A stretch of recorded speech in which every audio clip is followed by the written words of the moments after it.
Okay, it'll take a while for everybody to get in here this morning.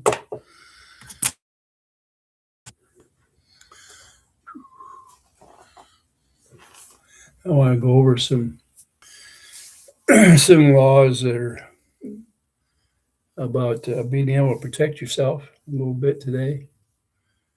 Uh, so those of you that want to hear a little bit about it, come on in and let's get together.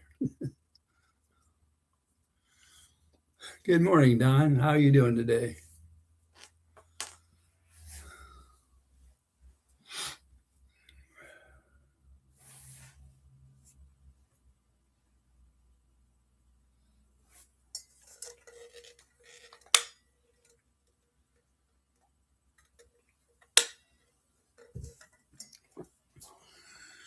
I'm doing fine too.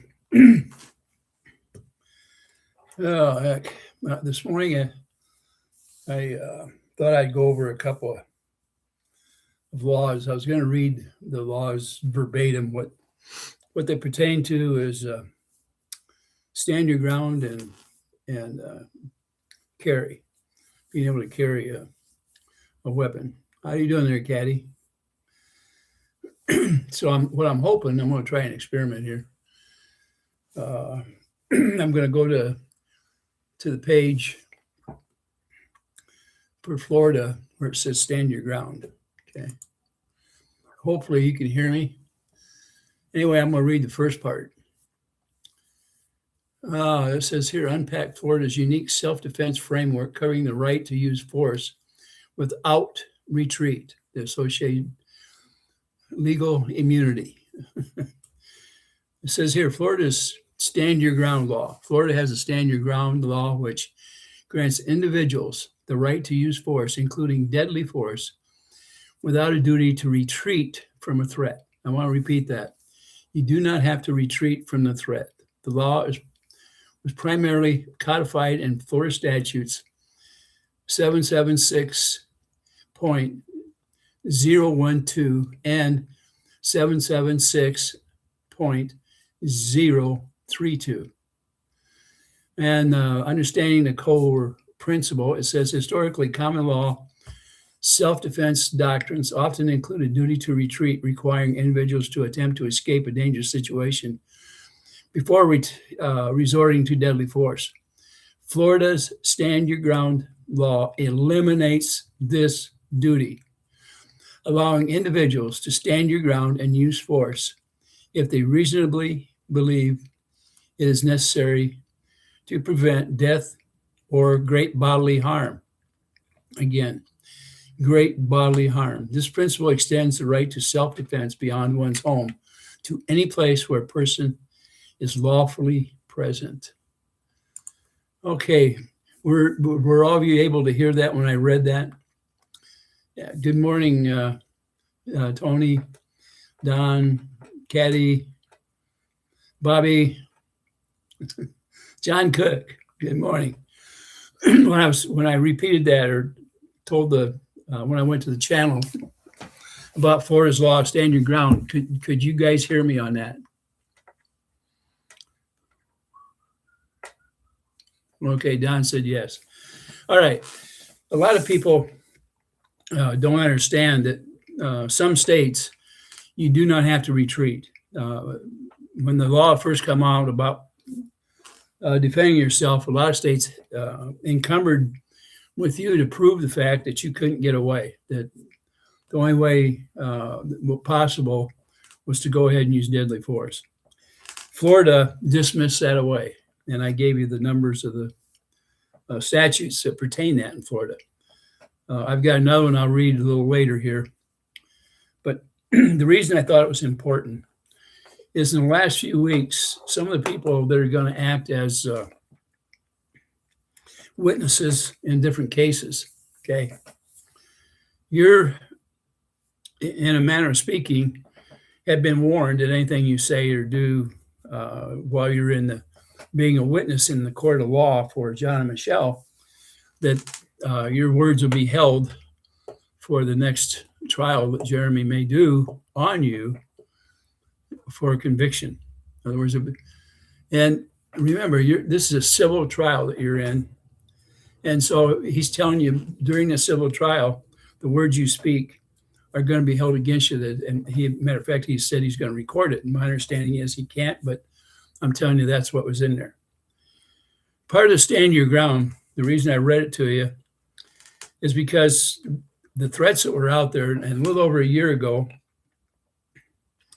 I don't know if you guys remember, but Super Dave posted the people that were involved that Jeremy was talking about when he said that he was going to come, he knew where everybody lived, okay, and that he was going to come knocking on their doors and they were going to go running across their yard, crying like a baby. In other words, he was going to do something to you to make you cry, or was the threat at that time, and that was everybody that was opposed to him. Dave did post a list of the people that were being threatened. Okay, that it's important to know background on somebody that's posting, so that you know how to proceed in your own protection. That's my opinion. Now, part of this standing your own ground is you need to know what you're going to use to stand your ground with. If whatever kind of a weapon you choose to use, make sure you know how to use it so you don't hurt somebody needlessly by having it available in the home, or that you don't even hurt yourself. On my own part, I've had a concealed carry for a lot of years. Matter of fact, a lot of it had to do because I traveled so much, and the fact that because of the some of the jobs that I had out there required me to go into areas that were not the greatest in the world. And I have carried in the local area. One of the things I was having to do here within the last couple of years, I had to go to the police station, and I had worked out something with them, and they were going to assist me in removing some people from a home. And at that time, I explained I was going to utilize my carry, concealed carry permit. And I did.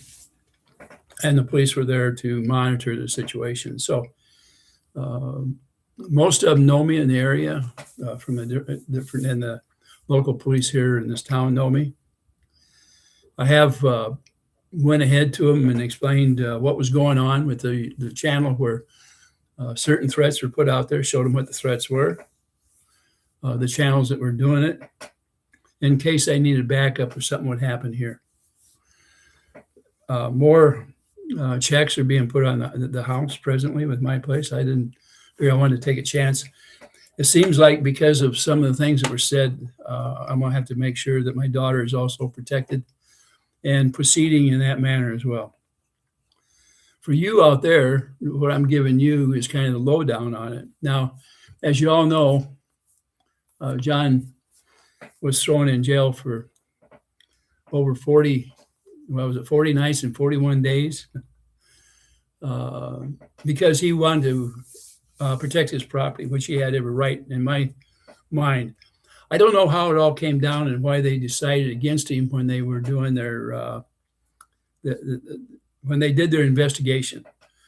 To me, it was clear in my mind that John was worried about his safety and that he had every right on his property, which is, by the way, is over an acre, and the threats that he'd received, not only but through the YouTube and emails and things like that, and the different videos that are out there, that I can understand why he would have a weapon on him, and maybe at all times. When I'm out of town, a lot of times I have mine on me as long as the state doesn't have a problem with it, that I'm going to travel into or around. If John would have had the ready funds, he'd have been able to bail himself out, and I had to spend needless time in there. Now, the person that made the complaint was a guy named Wesley. He was a convicted felon who shot it out with the police and was shot and went to prison. The same guy was selling to minors, selling controlled substances. He was convicted of that. He was also selling them on school grounds. He was convicted of that.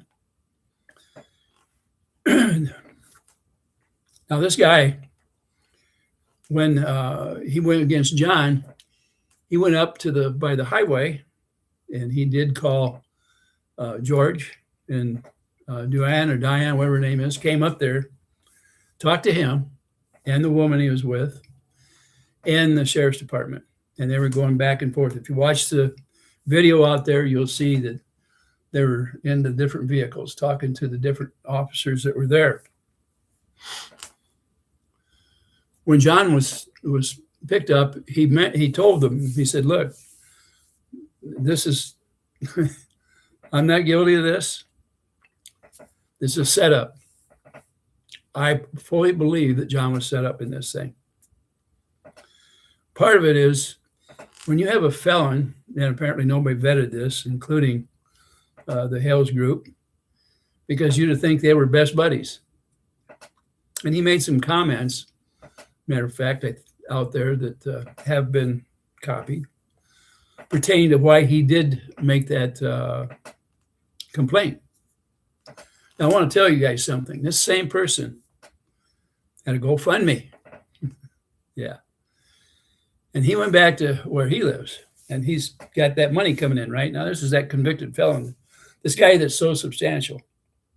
The guy that put John behind bars.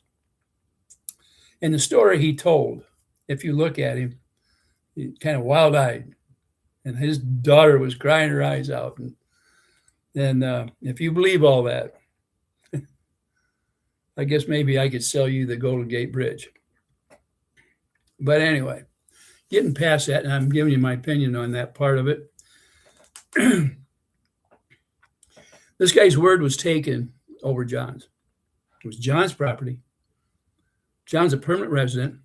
This guy came down there to be doing something, who knows.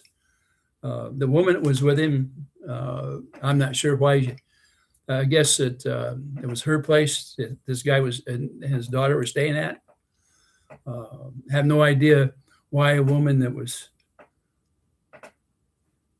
I'm not going to say too much about her because I really don't know. I can only speculate why somebody like that would be hanging around a convicted felon. It would be no secret. But why would they take the word of somebody like that over John's? The only substance they had, this woman didn't want to press charges. She didn't want to be involved in it. This guy now, remember, he's got this money sitting in front of him. Well, let's find out what his true character is. He claims that the people that donated that to him wanted him to buy a new computer and a bicycle for his daughter, and that's why he spent the money in the GoFundMe that was to take him back there, to back up the charges that he had put there. In other words, John could sit in jail. His daughter could ride a bicycle, and he would have the benefits of a new computer because this silly goose put charges to somebody in another state and was not planning on going back there. Took the money, had a good time on it, and then the rest of the story. Let's hear it. The woman gets upset because she was under the understanding that money come in was half hers. So she could make that trip down there. So she's mad at him. Who's the savior in all that? Who comes by and says, well, I'll help you get down here if you can press charges. Something like that to my extent. Well, I'm not going to go deep into that. If you guys want to know more about this scenario, you can certainly follow it up. But I just wanted you to understand what was going around at that time. And the fact that this says, and later on, she admitted she had a gun in the car and wouldn't let the sheriff search it because Wes was a felon. There you go. Now that's admitting a guilt. That right there. She knew she had a weapon and she was around a felon. Now, what is the whole deal with this woman? I thought she was married to somebody else, but like I say, I only have questions. And I can speculate, but I don't know anything more about it. And maybe it requires more search to really vet somebody like that. This is when the other side was saying about vetting people and all these people are felons, and yet the people around them are doing these things. I mean, what is the deal here? Uh, yeah, if you looked at the guy and listened to him right away, you would be very suspicious of him anyway. But they use that poor child to enforce this charges against John. John, in my mind, did absolutely nothing wrong. His property. He actually had threats against him. Him and Michelle and Harley have all had threats against him on that property. One of them that made a song up and stood in front of their property and did a selfie in front of their property, wrote and produced a song about the angel of death coming to grab Harley off that property. If you were the father or any relative of this little girl, what would you do if somebody drove? Now, he said all they did was go up there and do their thing in a tube town. They went past his place and he yelled out at him. But the truth is this. That guy, he came by, they went into a box and looked at it. Fine, there's a sign there that says that. They took off down the street and then they backed up. They went past his place a couple of times now by that time. What is John to think? Because this guy yelled out at him, yelled something. But yet he's putting the whole thing in John's lap, saying that he yelled at him. That's his property. He has every right to ask what's going on. John does. But John is worried because this guy is acting a fool, part of a fool. It's too bad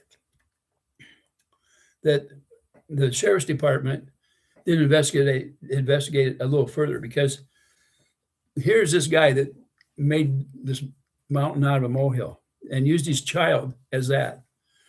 And when he spends the money, he uses his child again, because he said people that donated want him to buy a bicycle for his daughter. It was more important to have that bike than to back up the charges that he purposely put John in jail for 40 nights and I think 41 days.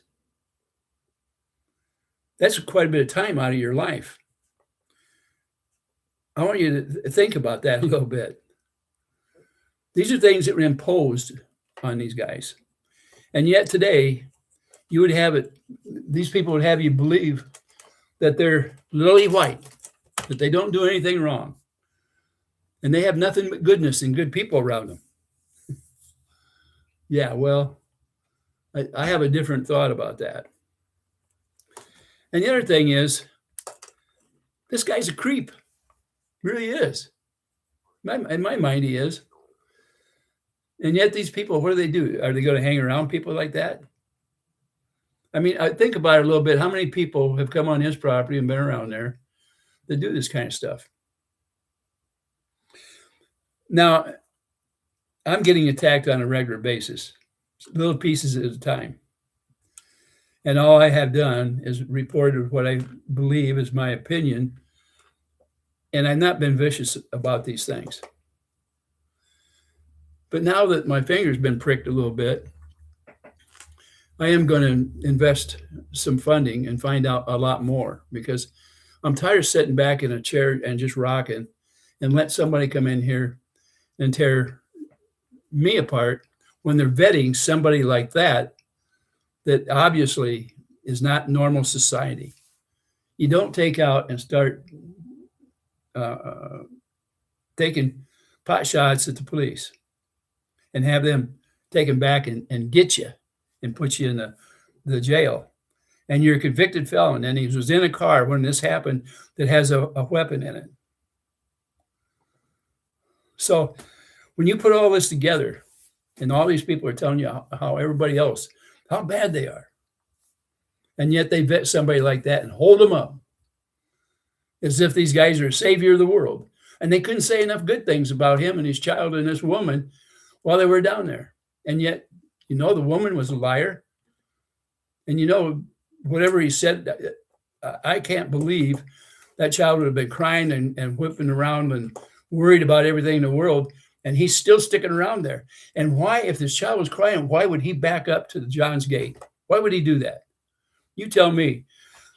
If you thought that your child was a danger, wouldn't you have whipped out of there and went right down to the sheriff's department immediately? You wouldn't have stuck around there, would you? I mean, I'm just thinking like a normal person would. But if you're a convicted felon and you've already taken pot shots at somebody like that, I guess you wouldn't worry too much, especially if you knew you already had a weapon in the car. Yeah. You have to think this thing through. And unfortunately, it wasn't thought through. So, all right. Well, let's see who always came in here since I started just throwing stuff out there. Now, they're going to say a lot about me for coming on this morning and hitting this right off the bat, because I took something that's bugged me from day one. And, the heck of it is, this guy was convicted of all this stuff. I think it was about 15 years before this all happened here. But what shows that he hasn't changed was the fact that he took that money and spent it somewhere else, as if he was right in doing that, and right in letting John sit there in jail that whole time and not even going back down there, dismissing the charges that he had charged in the first place when he had no intention of going back there. They used that to make money and spent the money and refused to go back to carry through. We know that for sure. That's a given. That's fact. Can't get away from that. Okay. And as far as what he did, that's fact too. And that was shown. The proof was shown out there. So, all right. Oh, I see Bobby's in the chat. Don, John Cook, Purdy Pug, good morning. Join the joiners. Glad to see you on there. Yeah, John says, I love Florida when they went open carry. One thing about it, John, I'm hoping that you can come through on the winning side of this protection order up there in Ohio, because I know that so far he's been talking about trying to get your right to carry taken away from you, which will null and void the possibility of you and Michelle using that law to protect yourself. Essentially, he's making you an open target. Let's see, Marla says, thanks for letting me know about Ray's Live. Good morning, everyone. Everyone should use their Second Amendment right every day. I've just about always had a permit, even before the states started saying you don't need them. I still put in for my concealed permit, even though I don't have to in the state of Iowa. And the reason for it is, if I want to go to a show where they're selling this type of stuff, I can do it without having to wait for the normal wait of the federal investigating you, because I go through the investigation every time the permit's due. And so I keep mine current. It's just saves you time later on. And I do go to different shows from time to time to get updates. The other thing is, I warned you ahead of time, if you're going to do something like that, make sure you get the proper training, because you don't want to hurt yourself or your kids or anybody else. Keep your things under lock and key, whether it's in a safe or whatever it is. Do it so that nobody gets hurt. Personally, my clip is already, I have it sticking out enough so you can't get a shell into the chamber without clicking that in. You physically have to click it in. It makes a noise. I never have one in the chamber.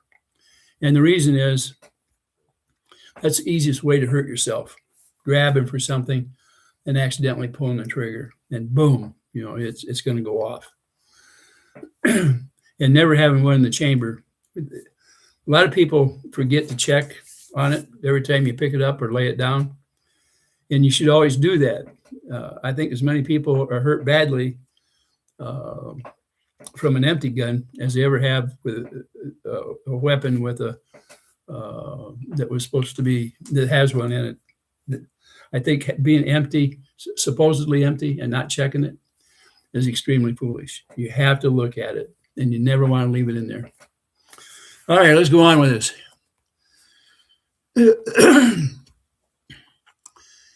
Was the guy related to Travis, or was that a rumor? I don't know. I have no idea, and I don't know if that was ever run to ground. Uh, it seems, I don't know. It just don't make it. It never made sense to me one way or the other. Lucinda, good morning, Lucinda. Let's see.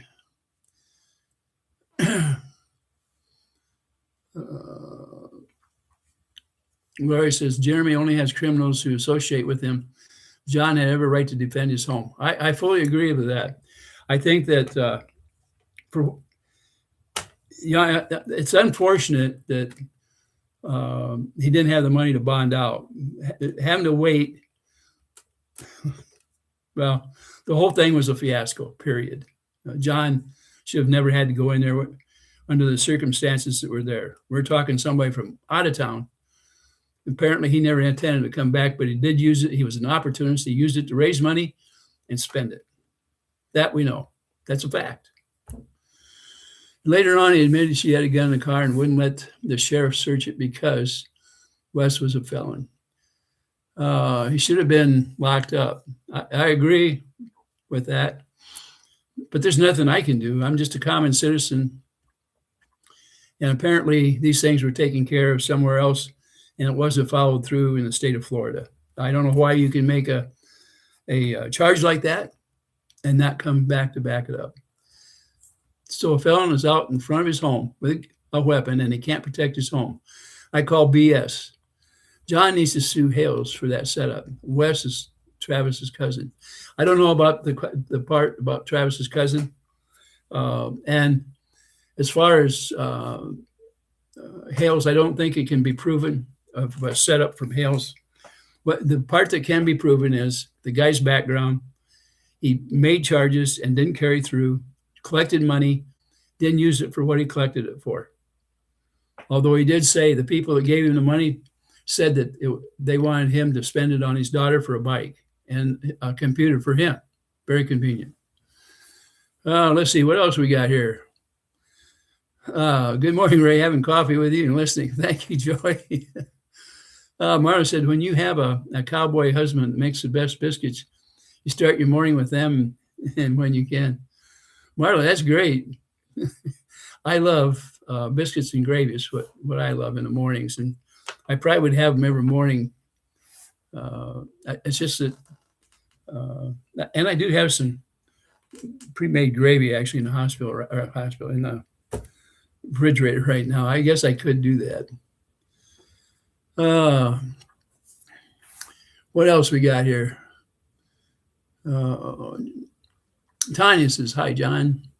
Love you, man. That West was a complete setup. So sorry you had to go through it, but we all saw it. Yep. Tanya, they are connected beyond Patty and her father. Didn't do a deep dive, but enough to know they likely knew each other outside of what the hells. Okay. Yeah, I never pursued that connection. One thing is that at the time I figured out it's all over, no more having to worry about it. But with everything that's going on around here right now, I think everyone that's connected with this particular case needs to be worried. And that's an opinion of mine. And I am get things prepared, from the legalities and also for reasons if somebody should come to my property and try to assault myself. And I'm going to try to get my children protected in the same manner, if at all possible. It looks to me like it's getting pretty serious. Like I say, that's what it looks like to me. I don't know what all is in their plans, but I can tell you this, I take it serious when somebody starts to threaten my daughter. That way I do take that serious. And I know the rest of them think it's funny, but not in my book, it is not. And I know Bruce didn't take it, make it think it was funny when they started mentioning his 14-year-old daughter. And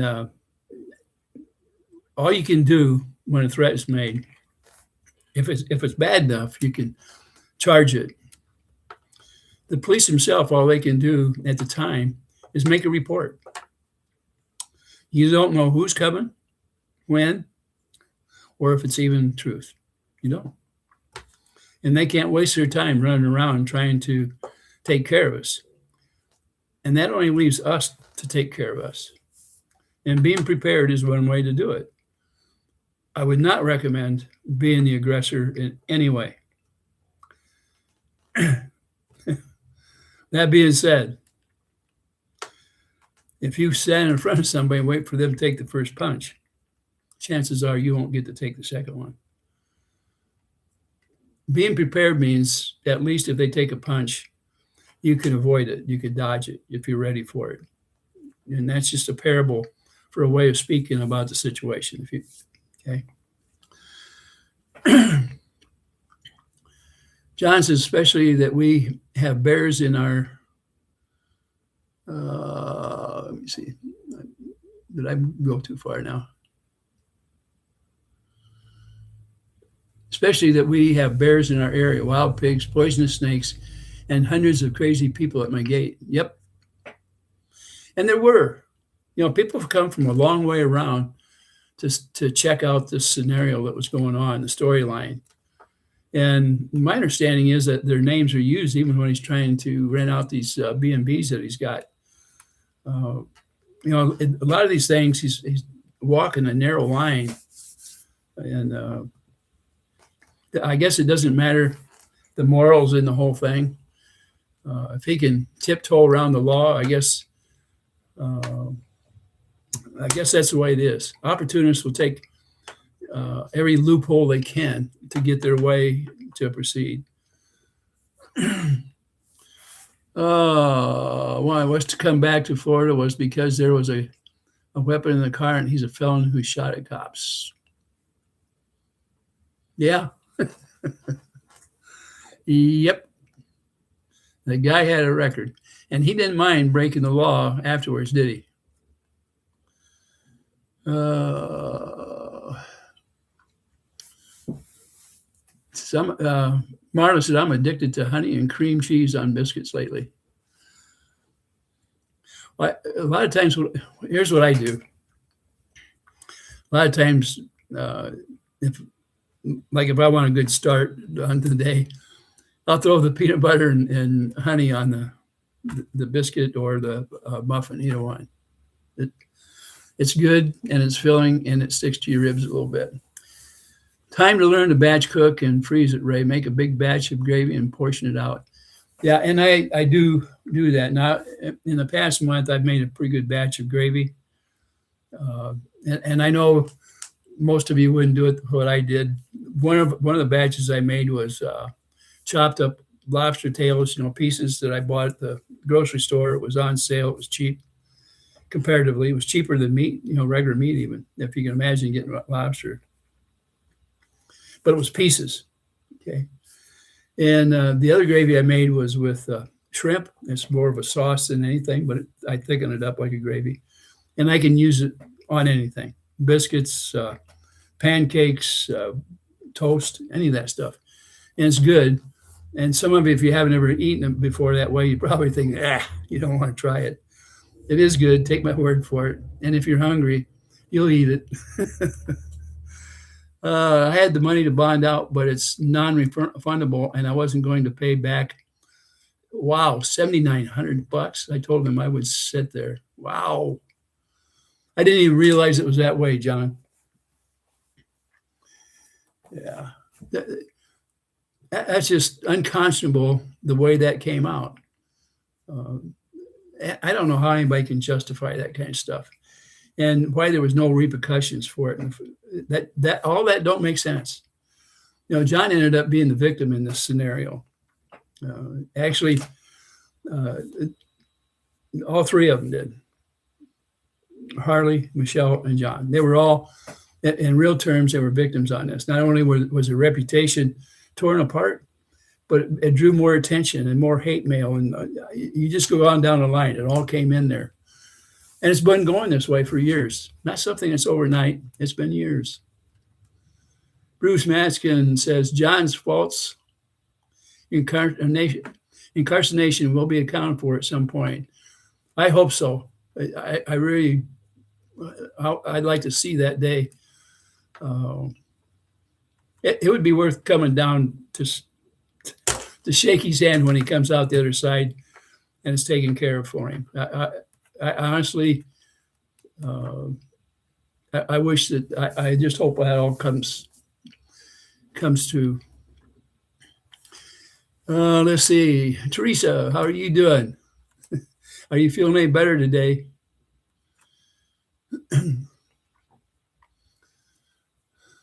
I know it's been rough lately for you, and I truly have been praying for you, and you know you always have my best wishes. I know, Bruce, good morning. Bruce, tell your family hi for me. I know I haven't seen them lately on here, but Marla says, Mr. Ray, you know what? After talking about biscuits and gravy, now I'm starved to death. Oh, heck.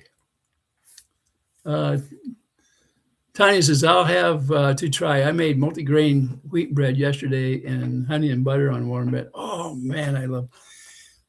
When I was a kid, my mom made most of our bread and homemade bread and rolls and stuff. And you could smell it half a block away. When I'd hit the door, my mom would already be there with, the butter and a slice of bread or a roll ready. You just can't get enough of it when it comes out of the oven sometimes. And to this day, I love the smell of yeast rolls or, homemade bread that has that yeast smell. You can smell from so far away. It reminds me of it's a clean kitchen smell is what it is. Lucinda said, hi, Bruce. Hope you and family are doing well. Oh, heck. Helen said, like Wes said, JH needed a charge and he supplied it. That's what my understanding is, that was put in writing, by the way. To me, that shows he did it for JH and it was a pre-planned event. The way, if you look at the videos around that, and Shara even put the video up there as well, when the police were there, or sheriff department was there, and George and Diane were running around from one car to the other and talking to everybody involved. It puts a connection there as far as I'm concerned. It really does. It ties everybody together in real terms. I don't know if you don't think they're in cahoots, something would be wrong with your eyesight or maybe the mental facilities. Marla, you should have brought enough to share. Well, Marla, when I get down there this spring, I suppose you're going to have a batch of that stuff ready to go. Am I right? Tanya said, so glad to hear that. I hope John gets restitution. I do too. He deserves it. Let's see. Shove a plate of biscuits down the bar to Ray. Yes. Oh, man. I do. If I have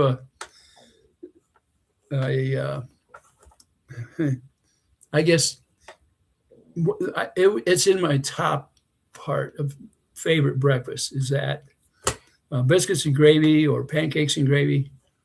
You can't beat them. You can go out and do a day's work on that stuff. You fill up on it. My problem is I don't know when to stop when I start on some of that stuff. Well, then I come to volunteer. I'll bring you some fresh bread and raw honey, the best, Ray. Thank you.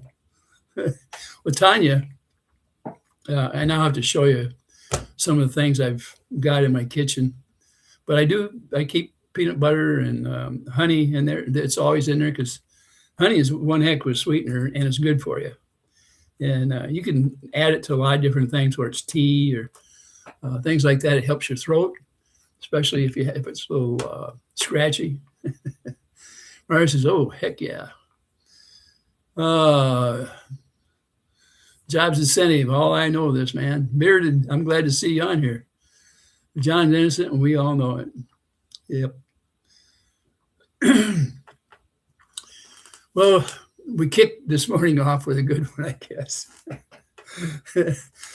All right. Peanut butter and honey. It is good, isn't it, Tanya? Yep.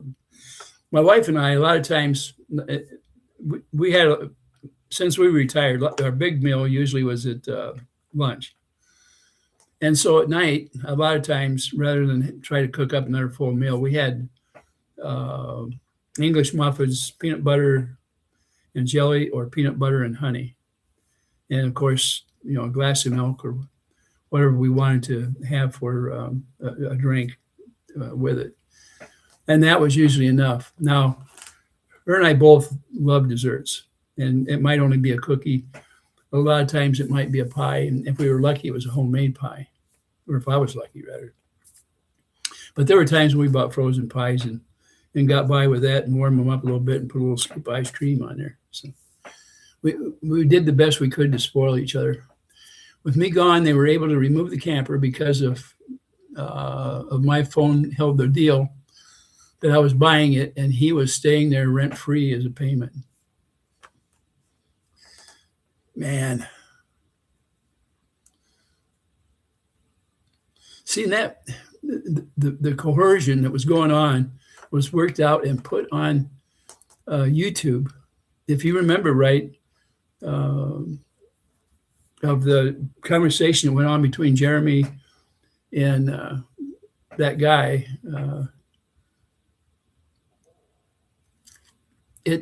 to me, it looked like he was trying to guide what he was saying. And he kept it up till he got the right verbiage and said that he would set it up to get his trailer off that place. Marla says, add cream cheese to peanut butter and honey, sprinkle cinnamon, spread on toast. I might try that. I've got some cream cheese in the refrigerator. I like to use cream cheese in the sauces that I make. And it adds that little kick you need in there. Let's see. The outside property went to hell because Michelle has her hands full with Harley, and that's my job. Yep. It was a travesty of justice. We can all agree on that. Here's another one. Now, Helen, peanut butter and honey on a waffle is my favorite. I also have some frozen waffles in my refrigerator up here. And I do that as well sometimes. And sometimes rather than the honey, it might be grape jelly or something like that. But I love waffles. I have a small waffle maker down in my garage. It's cheaper for me to go ahead and buy some, well, not cheaper, more convenient. I buy the frozen waffles, throw them in my toaster. By then, I've got everything else ready. A lot of times I throw a couple eggs on top of a couple waffles when I have the syrup. Now, in my refrigerator, I have a jug. It holds a quart, and it's full of maple syrup. And I almost always have maple syrup in my refrigerator as well. I like good things. And let's see what else we got here. The sin. Shut up, Marla. My wife don't cook for me. Oh my goodness.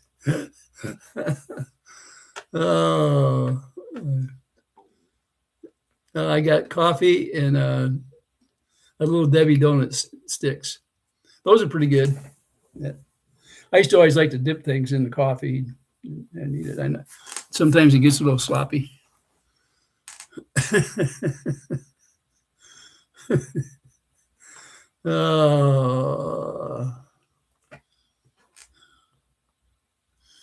Ellen says, I have frozen and mixed just in case. Yep. I do like fresh made stuff. I do. But I'm willing to settle for some of the other things. I'm not as coordinated as what my wife was. She could get all this stuff and have it be ready all at the same time. If I do it like in the toaster, and I'll do it enough so it's a little bit ahead of time. And then my eggs, I had to keep an eye on them. I like them over easy because I like the yolk soft, and I like it to spread out on top when I put it over the top of whether it's pancakes or waffles. So what I do is just before I'm going to flip the eggs over, I throw the whatever it is back in the microwave for about 8 to 10 seconds, so that when I'm done with my eggs, I throw it on. It's already hot. I've already got butter on it melting, and I throw whatever it is on top, and it's all good. Now my wife, a lot of times she'd make some of the stuff. She'd get a layer of flapjacks like that going and cover it up with foil or whatever she had there. And because it's a pretty good thick pile, it kind of retains the heat, and it works out fine. I never have a lot of luck with it, or I'll forget one of the steps or something when I'm doing it. And it's not quite as good when I get to my end result, but it is okay when I throw it into the microwave for just enough to get it warm. That's it. That's all I need. Oh, John says, yes, there was Kathy, and I can tell you how worried I was with them knowing that I wasn't there for the hurricane. Yeah. Yep. Marla says, sounds interesting, John. I've had chicken nuggets for breakfast when watching Lily, and she's addicted. That was John said he had leftovers, chicken strips and blue cheese dressing.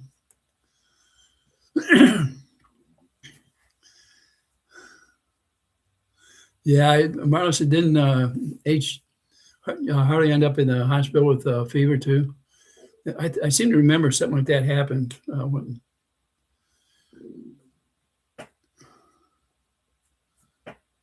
Yeah, it says, Helen said, John, you were worried about your family during the hurricane while J.H. let his animals die, and he was right there.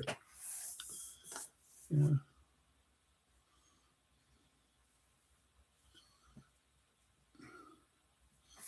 Yeah, John says he's wired different.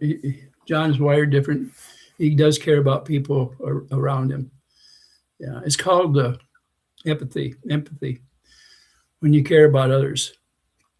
Some people don't have that, and they probably never did, and they probably won't. They're just it's an empty thing that they can't buy and don't understand.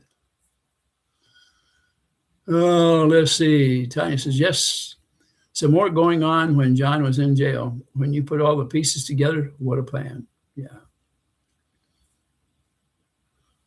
Compassion and empathy. Yep. Hand in hand. One thing about this time of the year, we all get to enjoy something. It's called giving. And even though you don't always have to give a gift, you can give other people your present, you, with a visit and a friendly chat at Christmas time. When I was just a kid, all the relatives would go around. And back then, people didn't have a whole lot of money.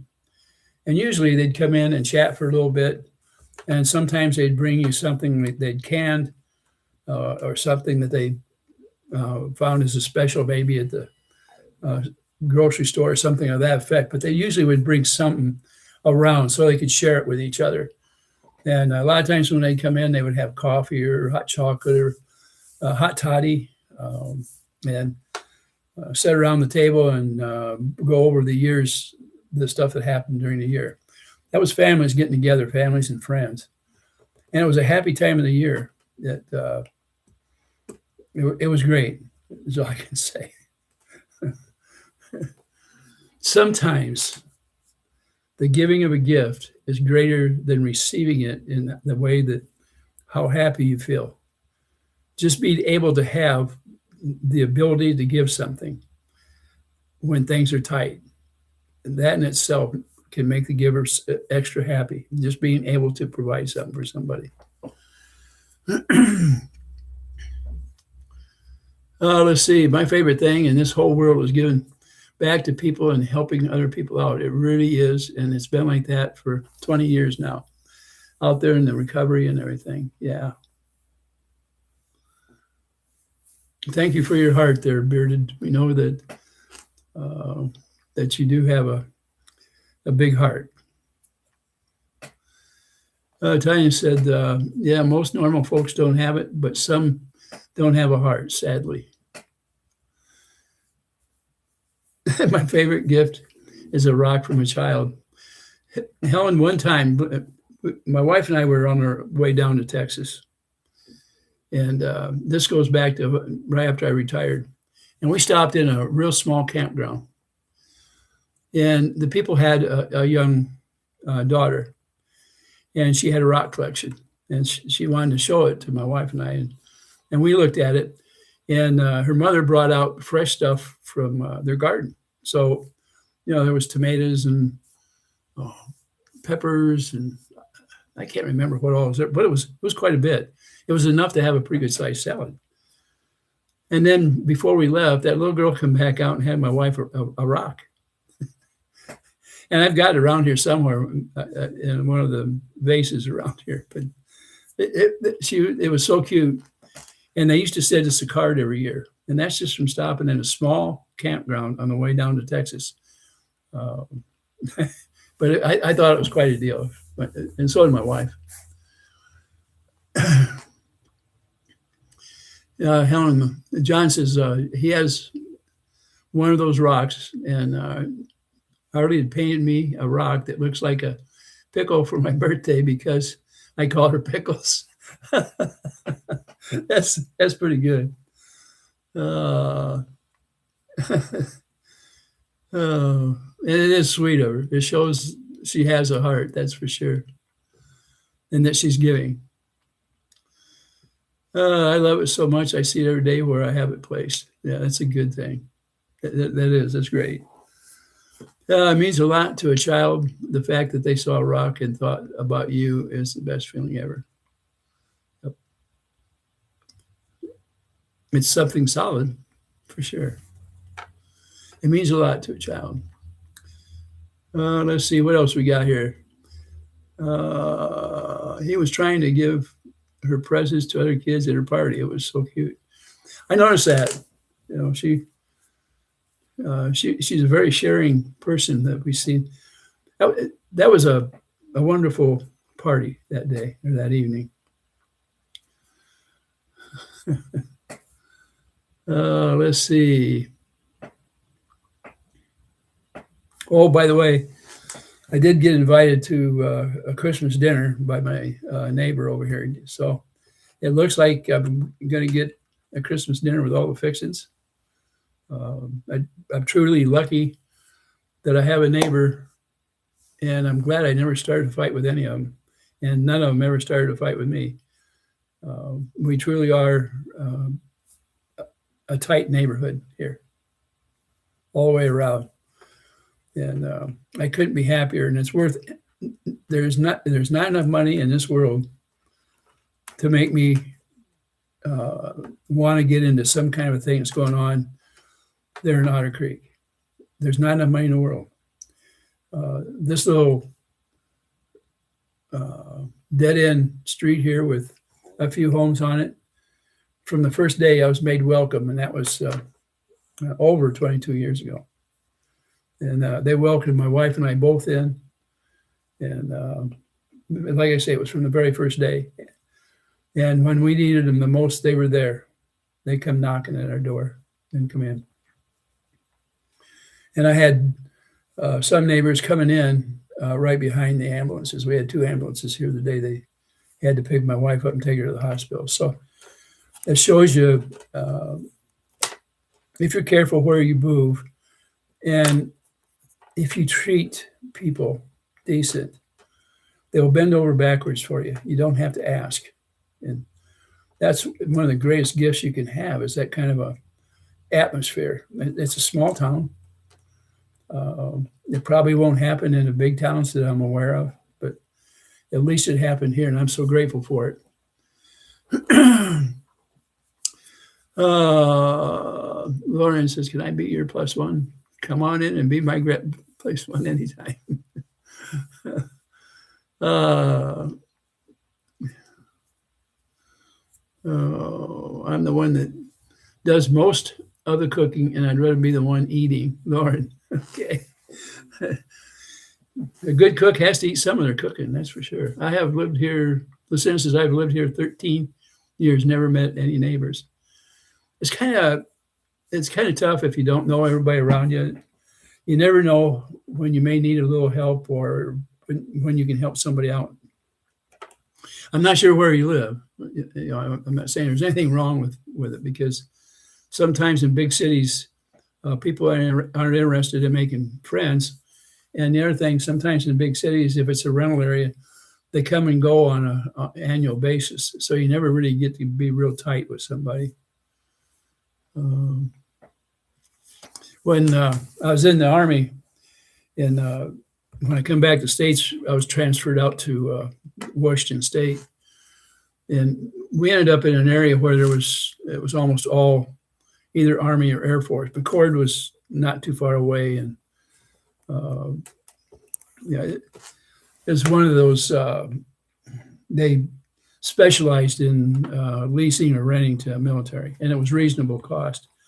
So you made friends, even though it was, they're in and out. Right, somebody was always moving in or out. It was a pretty good sized place there, and we all had ground floor units. Is what we had. It actually looked like barracks at one time, I guess, but they all had 1 or 2 bedrooms and a bathroom and a living room and a dining area. And mine was fully furnished, the one I had. So it was easy to get in and move in. And when we moved out, it was easy. We got everything in our car that we owned to go back to our home state. Oh, let's see. I have lived here 13, never met any neighbors. I've been here 14 years. This is Helen. And I knew one neighbor. The house to my right has been vacant over 3, and the people on the other side just moved in. Yeah, when they're coming and going, it's hard to make truly good friends. The people actually around here, let's see. I'm not positive. I'm thinking that the preacher in town had built this house originally. And across the road over there, they had moved in, I think, a couple years before I moved here. And over here on this side, that house was part of the people that I bought this from also owned that one, and they sold it to my neighbors that are over there. So we've been here about the same time, people to the north. And over here on the other side, her and her mother built that house that's there. And that wasn't too long before I moved in here. So you could say most of us were here around the same time and kind of were drawn to each other, I guess. Now, they're on these two sides and back there, they're close to the age of my daughter. And they get along great with my daughter as well. She's been able to meet them and enjoys their company. So, and that helps when you have somebody within their age brackets and things like that. I guess it was an ideal situation. We picked right when we found this place. Right now, the only thing missing is my dear wife, and I sure wish I had her. Since I just dropped their video in it, me and you and Richard singing in a barbershop quartet. Okay, I'll have to go check it out when I get off from here. Beer, I must go to your channel today. I've heard good things about it. He's been busy. He's been real busy. So I would say if you can get over there, take a look, you're going to enjoy yourself. I've heard good things. Okay. Marla said, we live next door to our son. Oh, that's a good deal. And DIO and our friends with both closest neighbors and know many on our very rural street. Yeah. I mean, that's an ideal situation, isn't it, Marla? Because you have somebody there that you can talk to. If you need help on something, you have that ready hands of people that you know very well. I think it's a great situation. Let's see. Helen says, I would rather be in Otter Creek than Jayville. It's too big and the mayor is an idiot. Well, I don't know if there's any for sale there, but there might be. Uh, Small towns can be fun. They can be good. Uh, when we moved here, we drove around to look at the town itself. We wanted to make sure that it hadn't got to the point where it was falling apart. And it was clean, and their books were clean. They didn't owe money and stuff. That some small towns get hooked into long-term loans, whether it's for water service or something to that nature. And it's the responsibility of the property owner, and the things just go up quickly when they need the extra money. And you don't want to get into that. Marta said, we love where we live. Yeah. When you move into a place like that, you always want to stick it out if you can. Sometimes it's hard to duplicate when you move to something new if you try to duplicate from where you were. Helen says, maybe that's where I need to go. Oh, yeah, let's see. Bearded says it's 51 out your way. I'm looking at the pond right now. Let's see on Google Earth. Oh, let's see. Marlon said it's a pretty area. Don't tell anyone, but we have piebald deer here too. That's Bearded that said that. Wow, you have 6 grandkids over there. Well, Tanya, something tells me that you like to bake cookies, because if you have that many grandkids, you got to have cookies and plenty of hot chocolate.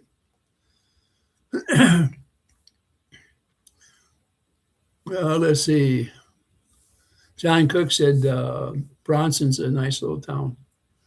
It'd be fun. I know I wouldn't mind going to Bronson down there in Missouri.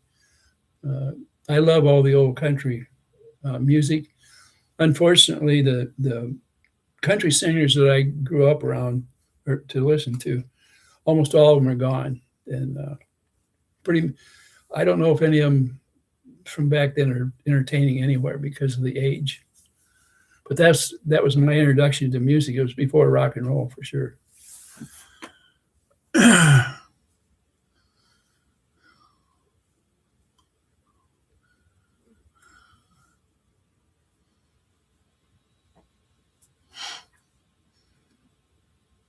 Marlo said she'll take you for a tour, Bearded.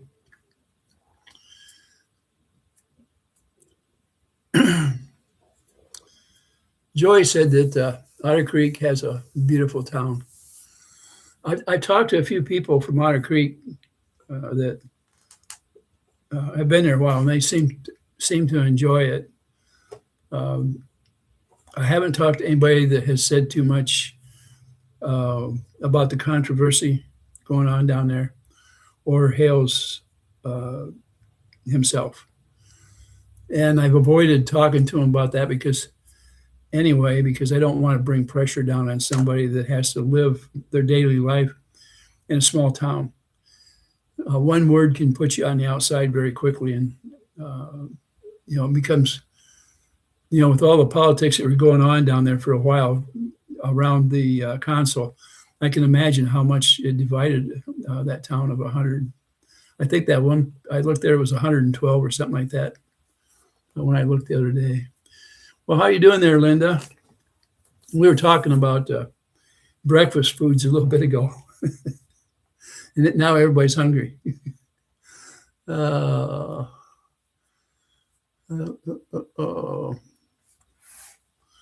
Joy says we are all surrounding, and it is beautiful. Very all surrounding, yeah. When I lived in Louisiana, I used to love it down there, and I had some friends that lived out, I think it was Black Bayou.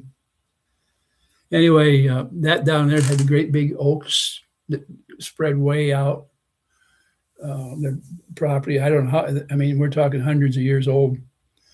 And they had a pretty good sized cruiser. They lived not too far off Intercoastal Canal, so they could get their cruiser out and around. And the waterways right there in that bayou, I think it was Bayou Black. But I used to go out there. Then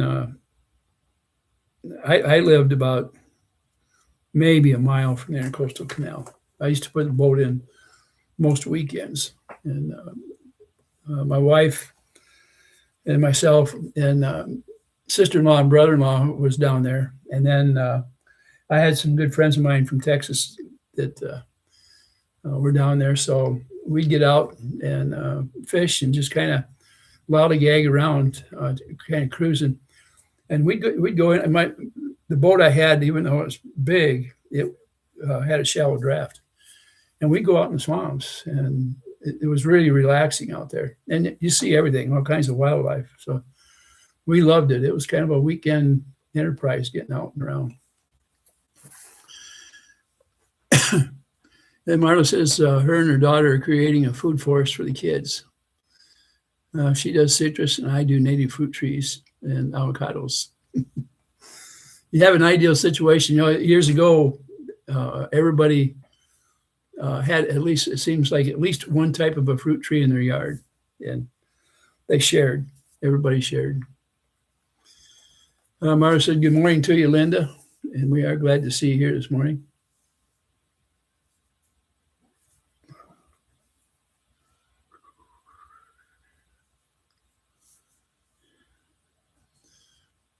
John says, yeah, it's a hard decision. 20, 30 years ago, I had to walk away from all my family because my body couldn't handle the cold anymore. Yeah. We thought so many times about moving south, and we knew what it was like because we lived down in Louisiana and Texas and loved it.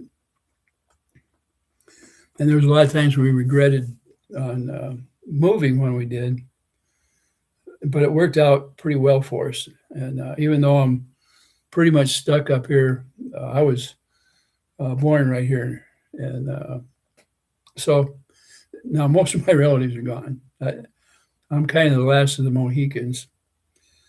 And my kids are spread out. So no matter where I'd move, all I would do is distance myself worse from one end to the other from my children.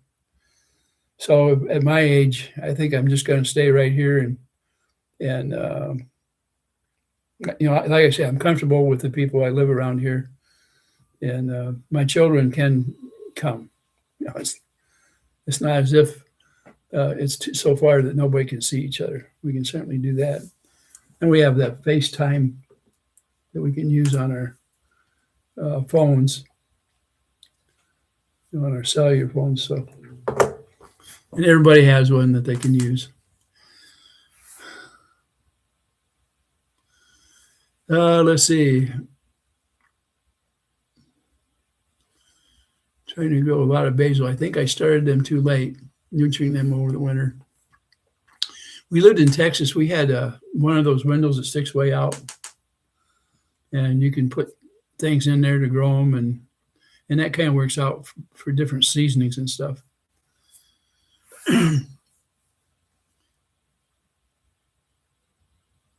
Joy says that she has a fig tree, and that's her favorite. I love figs.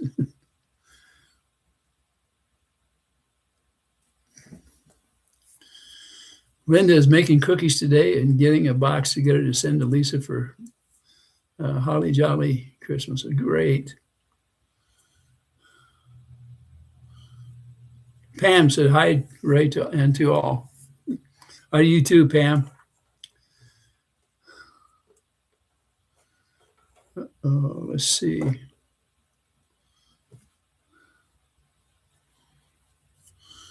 Linda says she's taking her granddaughter shopping on Friday to pick up gifts for those on the list. She needs to learn it in the giving, not the receiving.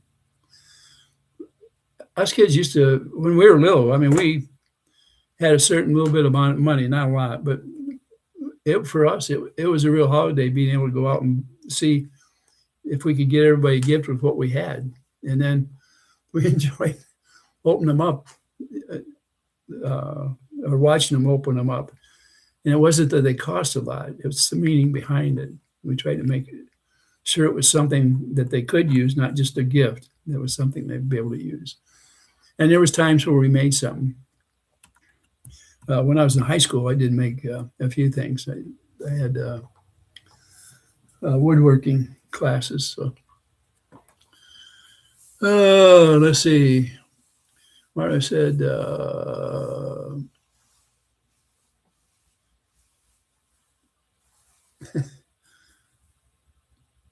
this is John Cook, a list of what you want, and if I have it, I'll send it to you or start a pot for you later.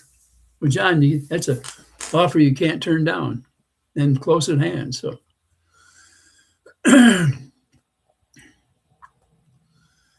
oh, let's see what else we got. Yeah, Bearded says when I owned his own house, he had a giant garden and can't wait till I'm able to get that again. One of the problems my wife had is it's hard for us to bend over, and so a garden, unless we have a raised bed garden, was going to be impossible. And we thought different times about doing it, and we even looked into like the ones that look kind of like a water tank or something with no bottom in it. You put the metal together and put dirt in the center of it, so we could have fresh vegetables. As far as price, you don't save a whole lot when you do it that way because your investment is much greater than what you're going to get back out of what you've got there. It's just having the fresh food available is the big thing. The grocery stores don't have what you call good vegetables and fruit. Everything is picked way too green, and it doesn't have the same taste it did when I was a kid, or else maybe nothing has the same taste. I don't know. Rumor has it that somebody's starting to go fund for me for a vehicle. That's the word on the street. I don't know of anything like that, Bearded. I would hate to see somebody make another promise and not back it up. I felt bad for you some time ago when it looked like you were going to get something and then it died on the vine. The way I see it, don't count on it unless it's in there. Somebody comes to the front door and gives you a set of keys. I don't want to see you get your heart broken over somebody promising something and not carrying through. In this thing here, I want you to think about this. Lisa has all those gifts up there, and the habit of the people out there that hate what's going on so bad, they pretend like they're buying something and then reject it so that they were trying to pull it off. Now, Lisa's been able to beat that. So they're not able to do what they did last year. But people are so hateful. They hate you. They'll punish the children out there to get at you. And like I say, Bearded, a car's a big dollar item. Don't count on it unless somebody actually walks up to you and says, "Here you go." Other than that, if you got a means, put your money away and buy what you want. Don't wait for somebody else to take care of you. It may not happen. All herbs are medicinal. Oregano oil protects immune system. Peppers clean respiratory and stop pain. Grapefruit lowers blood pressure. Food is medicine, not chemicals and petroleum byproducts. Yep. Yeah. When we were all natural, back way 40s and 50s, it seemed like people were healthy, but when I think back there, a lot of people passed away in their mid 50s to somewhere in their mid 60s. Modern medicine has made a big difference in the longevity of everybody. And even the medicine I take, if it wasn't for that, I wouldn't be here today. I can guarantee you that. Now, my wife, she didn't take much, if anything. Matter of fact, she didn't have, other than taking drops for glaucoma, she might take Tylenol for a headache and stuff like that once in a while. But the big thing that kept her going on most of her life was having her back operated on, her neck operated on, her arms, hands, gallbladder was taken out. appendix was taken out when she was about 5. Um, uh, she had hammer toes; those were all fixed. She went through 3 different operations on those over the years. As a matter of fact, she'd had her feet straightened out, and her last appointment was 2 months before she had her fall here in the living room. So, modern, excuse me, modern medicine made it so we could be more comfortable and live a longer life to this point.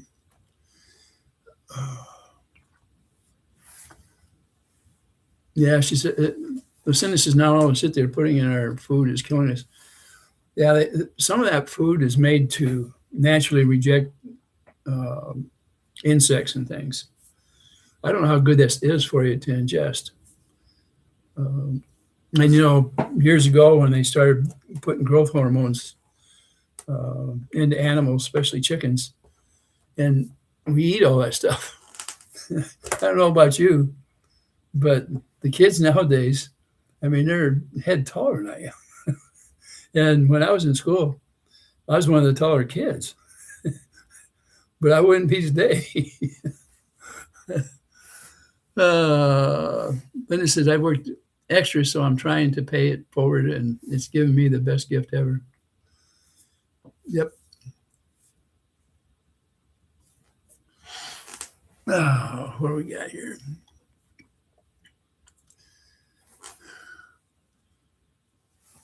Marla said, before that fence went up, you guys, your property was intended to be part of the tourist attraction Travis was creating. That's why he didn't do his game stop on his own property. Yeah.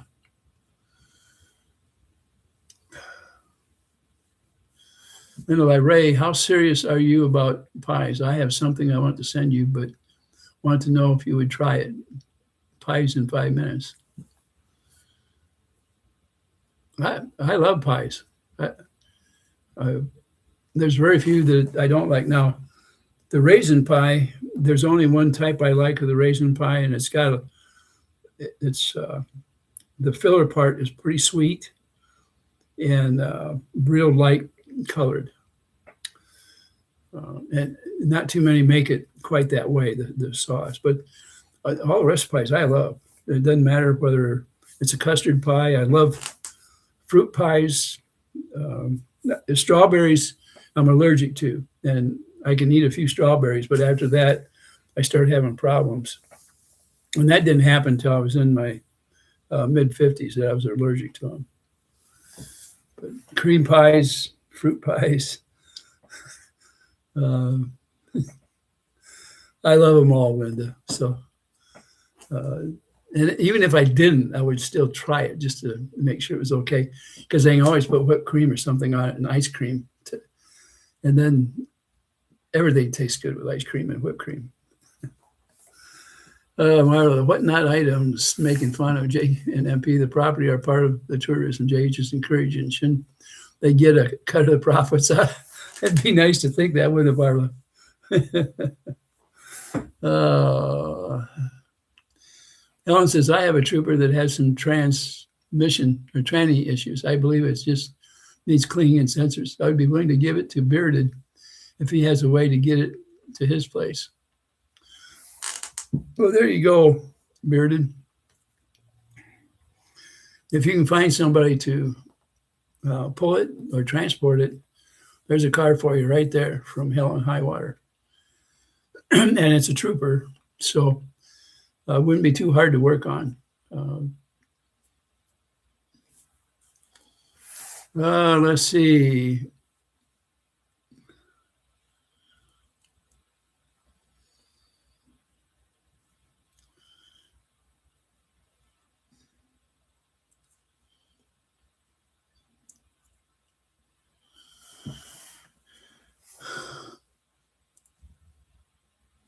It says maybe we could get Collins to check it out. Where are you located? I think that Bearded, you're up by New York City, aren't you, Bearded? Helen said it was her husband's, and he's no longer with us. It's just sitting on my carport. The repairs are not much. If he can them himself, I still drive to the beach and back. Just needs a tune-up. Wow.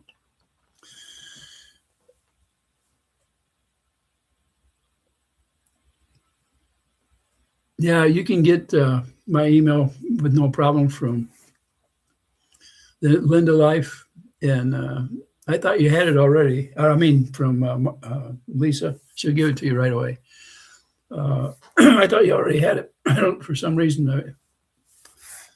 The only reason I don't put it out there a lot is I'm already getting inundated with when I was doxxed with a lot of stuff.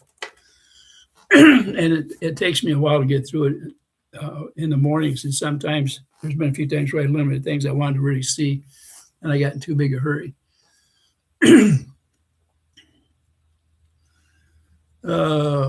Sylvia, how you doing? Sylvia's on here. Everybody say hi.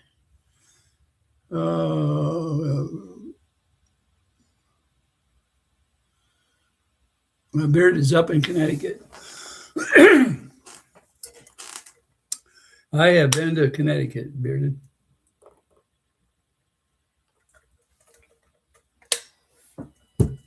Matter of fact, it was Bridgeport, Connecticut, I believe.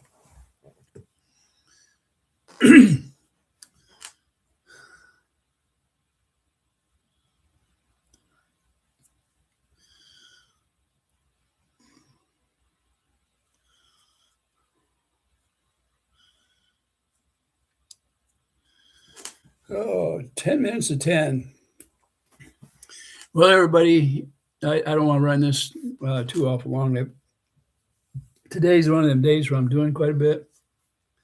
And I have a load of wash down there I got to take care of. I need to take the stuff out of the dryer that's down there and throw the stuff that's in the washer in the dryer. And I hate to do it because we're kind of having fun on here and we're talking stuff. Tomorrow I'll get back on here. Maybe we can get the thing going for some of our holiday recipes or whatever. It'll sure be a pleasure to talk to you about my favorite subject, which happens to be food. Oh, heck. It says, he says, I used to hang out in Bridgeport when I was about 17, 18.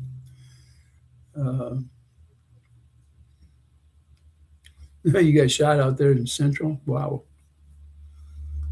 Yeah. Lucinda says, have a great day, everyone. The Linda Life says, I just have to say that I am having the best holiday season ever as I am trying very hard to give and do what I can to help. It's a joy to share with such good peeps. Yeah. When I get down there, we'll have to see if we can't get together and say at least hi, Linda. I'd be glad to meet you in person if we can. I'm going to try to spend a month down there in the spring.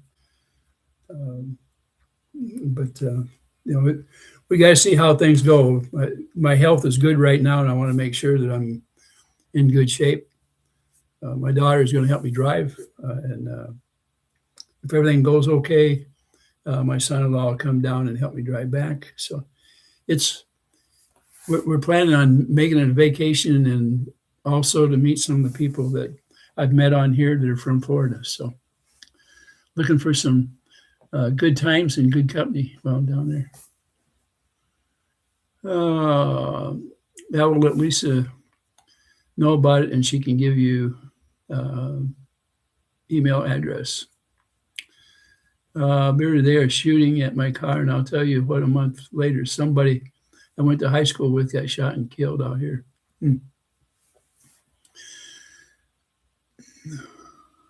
Tanya, you all made me hungry, so I had to stop and get some over easy eggs and wheat toast.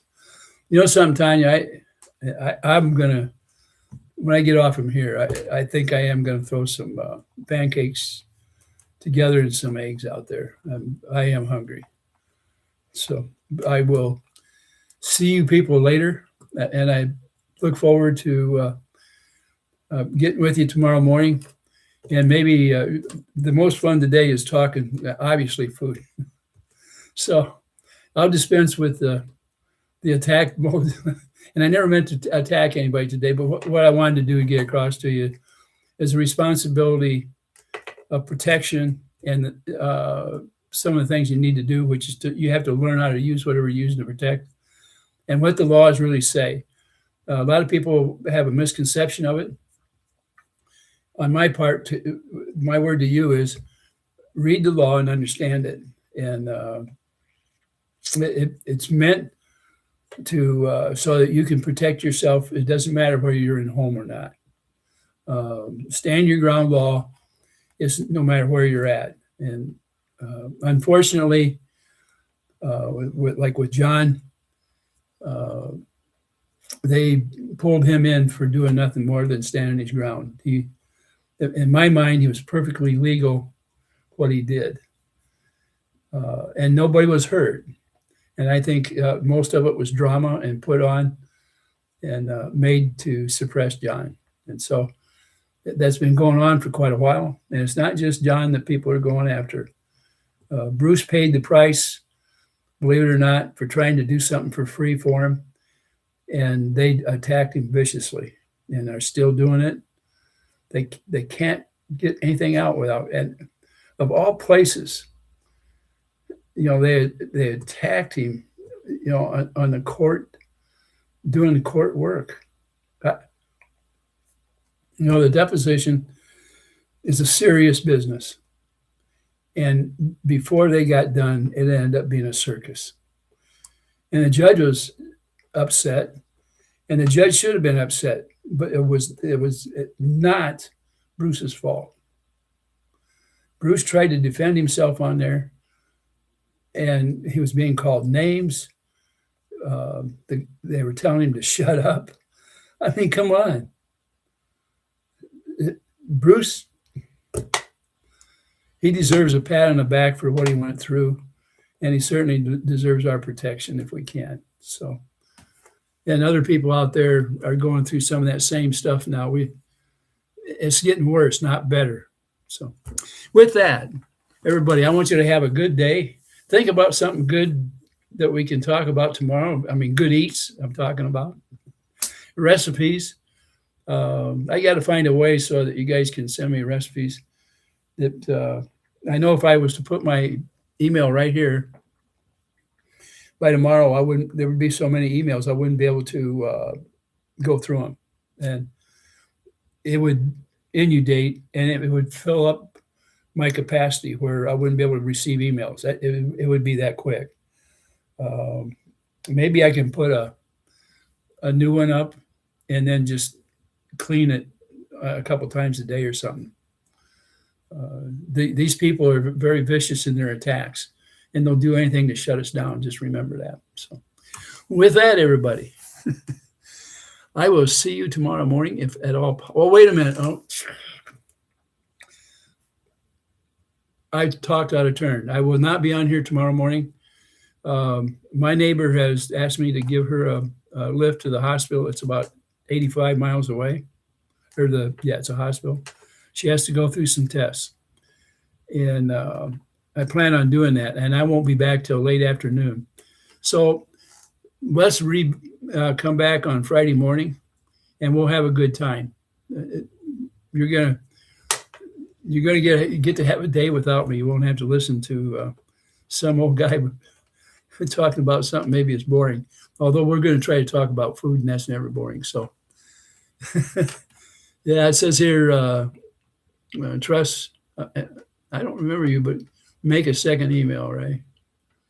Safer. Yeah, I think you're right. The heck of it is, it got doxxed out there, and I do get a lot of extra mail. May I ask Lisa for your email, please? Yes, G, go ahead.